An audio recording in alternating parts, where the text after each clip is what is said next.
GB News can reveal that 2,000 migrants have crossed the English Channel in just over a week, half of this year's total so far. Now, that number does account for half of the total number of migrants who have crossed across from France since the start of the year, with 240 crossing in the 9th consecutive day yesterday.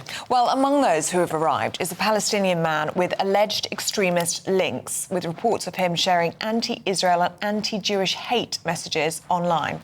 So we're joined by the director of the Centre of Migration and Economic Prosperity, Steve Woolfe. Oh, what's that about? Let's see.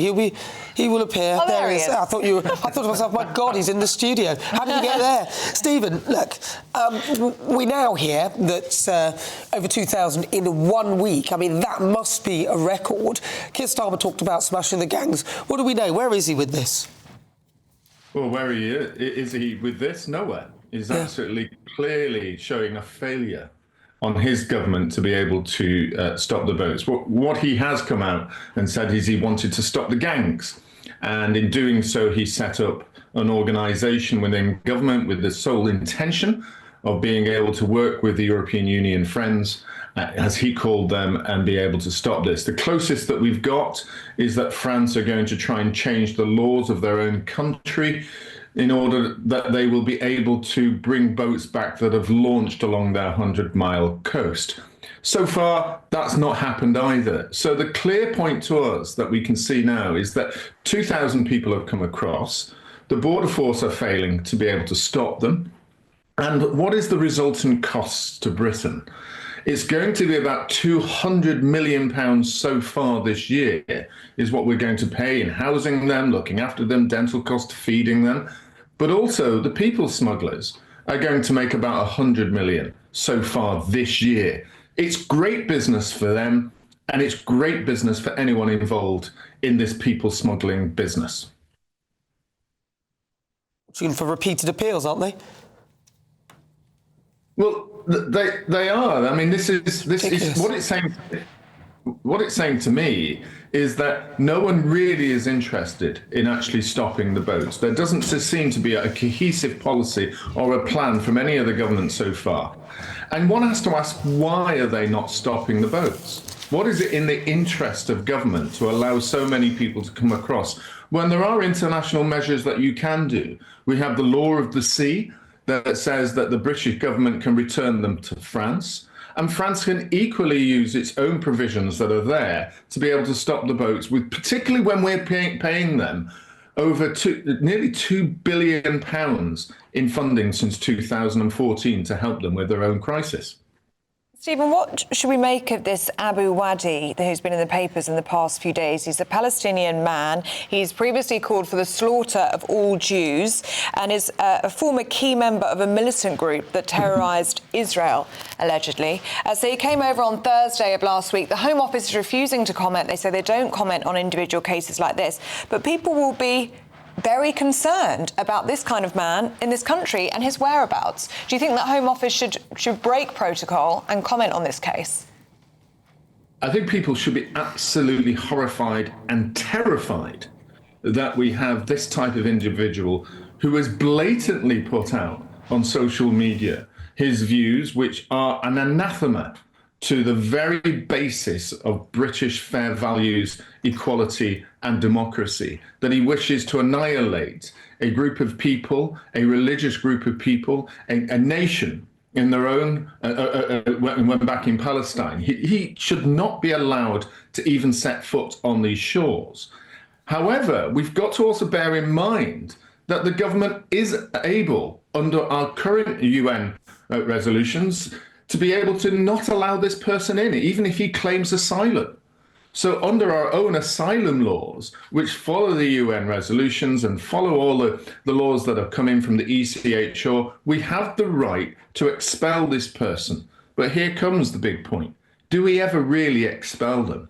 When we look at the government figures, we see them expelling prisoners and those who've committed crimes here, but they never really give clear figures of how many people have come across on the channel that are returned to either France or their nation state. And I doubt for a minute that they will do that with this individual either.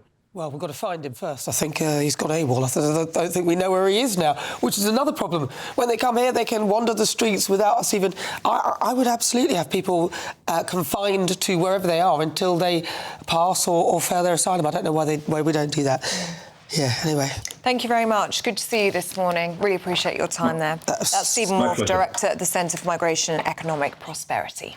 Right, GB News has contacted the Home Office for comment, and in a statement they say, we are committed to ending small boat crossings which undermine our border security and restoring order to the asylum system to ensure that the rules are respected and enforced. While it is a long-standing rule that we never comment on individual cases or operational matters, the British public can be reassured that we take all steps necessary at all times to protect the nation's security. I'm just asking your thoughts on 2,000 people crossing the English Channel in small boats in just over a week, the highest number of arrivals since 2016. What's your reaction to that? It's devastating, isn't it? The thing is going completely the wrong way. However bad things might have been, the last government were bringing numbers down. Since Labour came to office, we've seen the number of arrivals by small boat go up 28%. The number of people in hotels up 29%. 8,500 more people in hotels across the country, damaging community fabric, taking up spaces. Huge impact on those communities. Huge impact on what goes on in those areas and the local economy where those hotel rooms are taken out of place. But moreover, the number of people arriving in those small boats and being returned is actually going down. Everything is going the wrong way on immigration. We need to get a grip. We know what is happening across the country in all these communities and what it feels like for people struggling to make their own way. But then more importantly, actually, we've just seen the case of an illegal migrant come here who poses a threat potentially, and we're struggling to find him. Well, in that case, I was just about to ask you about this. This is Abu Wadi, in case people are just listening in or tuning in this morning.